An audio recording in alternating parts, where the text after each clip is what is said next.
1. Crab Champions is a third-person shooter with roguelike class-building elements. And I've been following this game's development for several years now. Remember the Crab Rave meme from a couple years back? Well, since I heard the guy who made that meme was making a game. One very important thing to note before I go any further with this review is that this game is in early access, so there's going to be a lot of changes, and there have already been a large amount of changes to how the game handles inventory while I was writing the script. So with that noted, let's continue.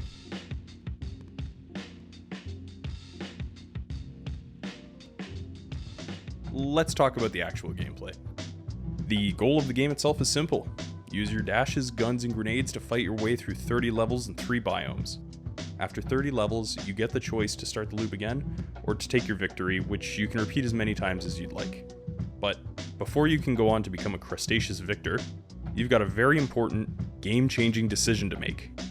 How exactly do you want to pop pufferfish, stomp skulls, and crack crabs? There's a lot of freedom when it comes to your build in this game.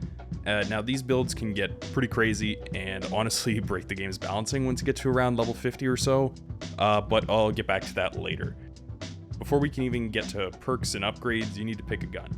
My personal favorites are the dual pistols and the orb gun.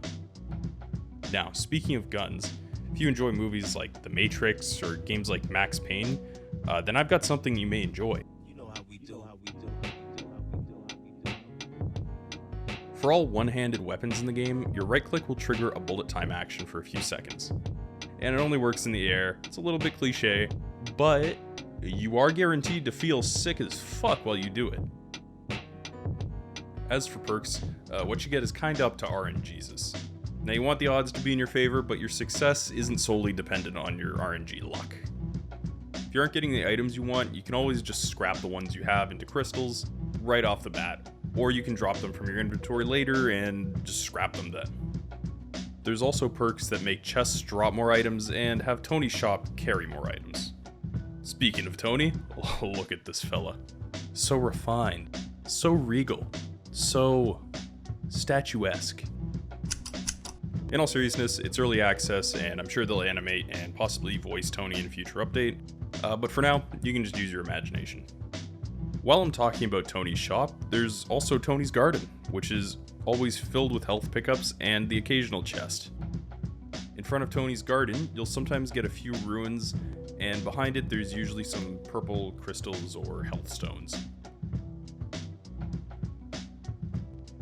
With all that said about the gameplay, I do have to bring up some of the actual game balancing. For the first 50 or so levels, Crab Champions does a great job of presenting you with a challenge that feels fun and somewhat difficult, but beatable. However, there are a lot of ability combos that can very nearly make you unkillable that you'll have gotten access to after about level 50 or so.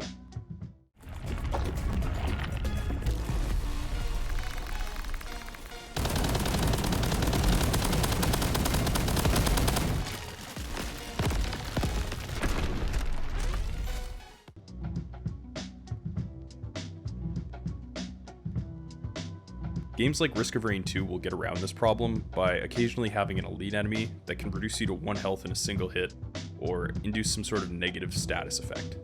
They also have a much stronger boss for each level, and unfortunately Crab Champions won't really pose that much of a challenge to you once you get your build together. It is worth mentioning that there is a difficulty select option, however, again, it suffers from the same problem. Once you get your build together and you sort of figured everything out, it's just not as difficult. My hope is that this will be rebalanced and patched as they update the game and add more enemy types, but as is, I just can't say it's going to provide a satisfying level of difficulty for every player on every run. My dick's in your ear, caller. You want to say what? Hello? Hello, caller? Well, the hell with it. This is something new for the underground. Now, given that this game is made by the same guy who made the Crab Rave video, I would expect it to have a pretty good soundtrack. So take a listen.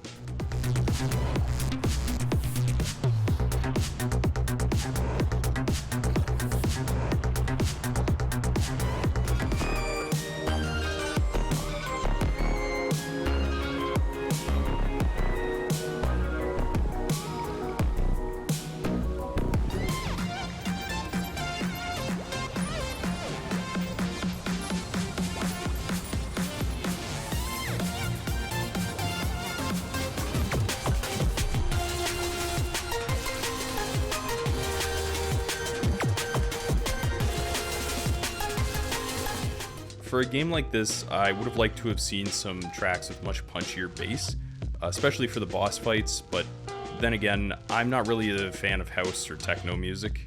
I'm more a fan of NoFX and MF Doom, so the soundtrack isn't really the kind of thing I would listen to outside of the game itself.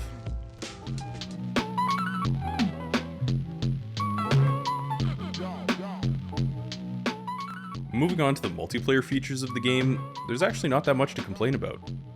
There's none of this whoever gets there first BS that ends up leaving one player drastically underlooted for the remainder of the run. That also means that if there's a flawless clear bonus for the stage, each player has to perform flawlessly or they will not get the flawless bonus themselves.